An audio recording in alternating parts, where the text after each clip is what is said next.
I'm down here in Esperance on the southern coast of Western Australia, and I'm heading to Lucky Bay to meet up with Doc Reynolds, who's a senior Aboriginal custodian of the area. And I'm meeting up with him at probably one of the best located coffee vans I've ever seen. Yeah, you must be Doc. Yeah, Rick, especially Hello, you. Rich. Here you go, mate. Welcome to Lucky Bay, mate. Thank you very much. So this is your van? Yeah, this is our van here, mate. The family run. It's Yeah. between myself, my wife, and my two daughters, and we set it nice. up here to accommodate people coming out into a remote, beautiful location Yeah. where they can enjoy a nice coffee. When I also share some of the bush food that I actually collect and hunt and gather around dear. here, which I'll share with you a little later. Excellent. Being a senior cultural custodian to this area, my people have basically lived along the coastal strip. Right, okay. And we hunted and gathered.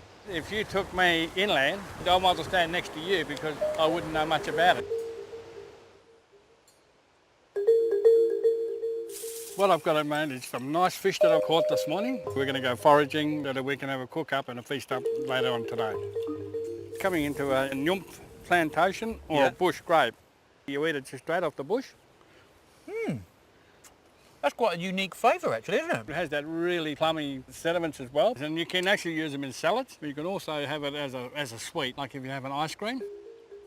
This plant here, the native coastal rosemary, is basically used on all of our native cultural foods that we have along here in saltwater country. Whether it's fish or kangaroo, it was used just to enhance the flavour. I don't think that smells much like rosemary back home actually. It's a lot more citrusy. The reason why it's citrusy and has that very thing, it's very moist. Right. And then when you get up into the other plants, and when you go inland, you get the other very same species, but it's an inland, but the flavour is much stronger.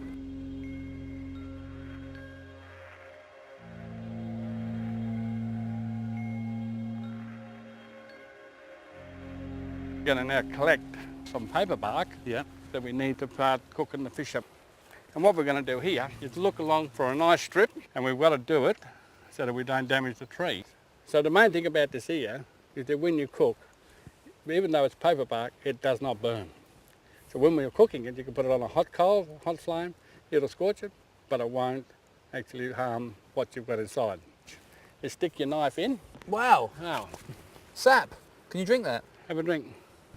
Coming out, but this one will be a little bit salty because the lake's been very dry.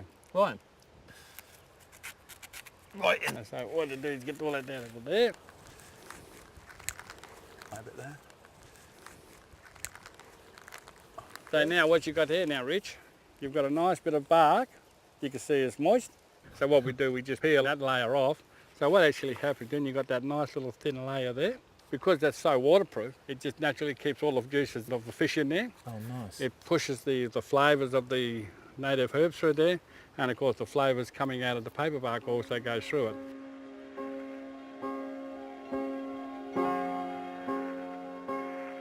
Well, Rich, now that we've collected everything, what we're going to do now is going to have to cook it up. Yeah. We just put a little bit of rosemary on this side, get the fish, put it in, so just below the head over there. Yeah. Now we're going to need a little bit of rosemary. Yeah, sure.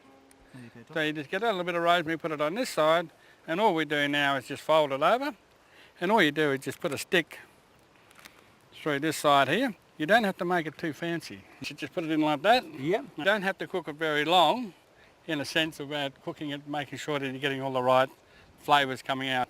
All we do is open it up. We can actually see it's nice and soft here now. So that now is now ready to eat. So what we basically do, we just pull it off the barbie. Just get a stick, our little fork. So we get it off. Get our plate, okay, that we got here, because that's going to be a little bit warm if we pull it off. So we just pull it onto our plate.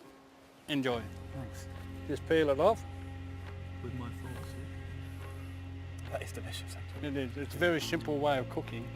Would you pass traditional ways of cooking down to your grandkids then and stuff for them to tell their grandkids?